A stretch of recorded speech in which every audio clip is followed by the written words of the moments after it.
You know, when I read this particular gospel lesson, I am reminded that Jesus is sort of like my mother. It's not necessarily a compliment, because my mom was one of those people, in my life at least, that, well, no matter what you did, you could have done it better or you could have done something else. And in this particular lesson, we hear how Jesus does this marvelous thing. He cures lepers in a moment. But then he tells them to go and show themselves to the priest. Then off they go, dutifully doing exactly what Jesus told them to do. And then one of them comes back, and then Jesus complains about the other 9, or so it seems. But there's a reason for all of this, and we'll think about that for a moment. But first, let's talk about the lepers. Why is this significant? Well, back in Jesus' time, in ancient of days, leprosy wasn't what we think about today. It wasn't the same thing. Basically, if you had any kind of disease of the skin, we might call it a fungal infection, or psoriasis, or some other sort of things where you might have what we could call generally lesions on the skin. That was judged to be leprosy. And when people actually we realized that in fact it was a very contagious disease. And so even centuries before Jesus' time, ancient people thought that the only way you could deal with this was to separate those who had this condition from everyone else. Call it isolation. When we do that, we do it for a short period of time until someone is better. But unfortunately, this kind of disease is chronic and only gets worse. And so people who had been separated out, who had been isolated in this way, that was sort of a permanent reality. And it was much more dramatic than we imagine too, because again, in the time of Jesus, in these ancient days, people were born, they grew up, and they lived their life, and they died pretty much in the same place. It was not a mobile society like our own. And so if you were separated from, you were isolated from the community, you were isolated from your family, your friends, your relationships that you had would have simply stopped.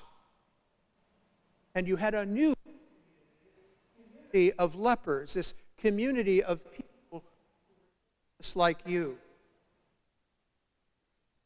And so, one of the problems that we're seeing here is the fact that these 10, as we see them, are a little community of their own.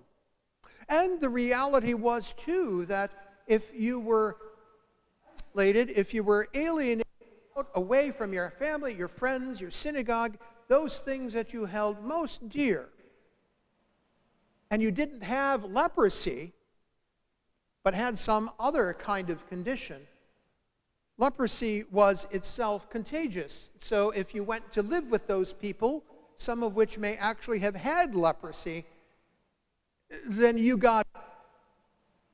came there with it, but you certainly left there with it, if you left there at all before you passed from this world. And so this sort of consignment to one of these communities was, in a sense, a life sentence. A life sentence of being separated from your family, your friends, your synagogue, your community. Kind of a dire situation. And so it's no wonder that when these 10 heard that this miracle worker, this healer, this Jesus was sort of in their region, they went to find him And they kept their distance, as was required, because they certainly needed to be separated from anyone who was deemed healthy, so that they too would not become like them. So they call out from afar, "Jesus, Master, have mercy upon us. Have compassion on us. Do whatever you can do to heal us, to make us better." And Jesus' instruction is a simple one. In fact, it's so simple it doesn't make any sense. In some ways, probably they didn't think it did.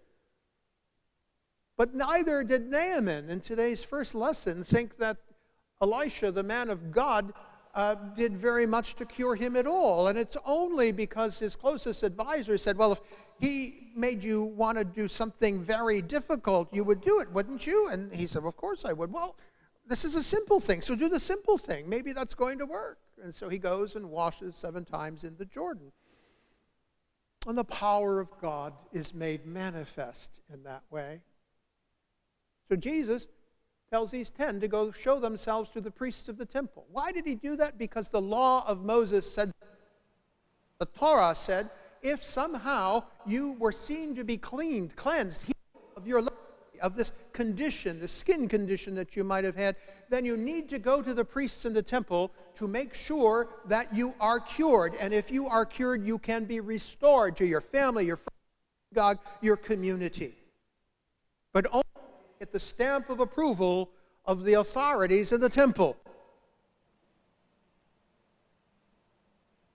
Jesus told them to go to the priests. Not knowing that, in fact, by the time they got there, they realized that they had been cured. And so they stepped out in faith. Maybe they understood that this was what they had to do in order to be restored, to be reconciled to their community, their family, their friends, their synagogue. And so they went, like Naaman went to the Jordan. And because they went, because they had this confident trust in Jesus, this thing we call faith, they found themselves to be made clean. And they got there. The priest said, "Yeah, you're clean. You can go home." And they, sure, were full of rejoicing. But, you see, this one stayed behind. He didn't go to the temple. We might think, well, he was the smart one because, he knew that Jesus cured him. Therefore, he did the right thing. Well, he did do the right thing, to be sure. But, Luke points out to us that this one was a Samaritan. He would not have been welcomed in the temple. He would not have been even allowed to go into the temple because he was a foreigner. He was one who was already excluded, not only because he was a leper, but because he was a Samaritan. And so he was going there cured, and Jesus said, "This is what you must do." And then all of a sudden he realizes that he's clean, and he says, "I'm not going to the temple. They're not even going to look at me, so I'm going to go right back to Jesus." And he prostrates himself in gratitude before Jesus. And Jesus uses that opportunity not really to castigate the other 9. It sounds that's what he's doing. He sounds like you could have done something differently. No. They're doing exactly what Jesus told them to do. But so is this one.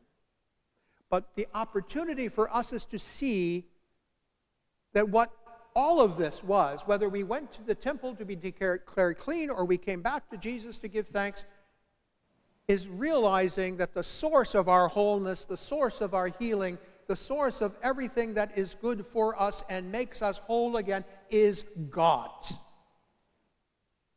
And God made manifest in the life and the work and the mission and the ministry of Jesus of Nazareth.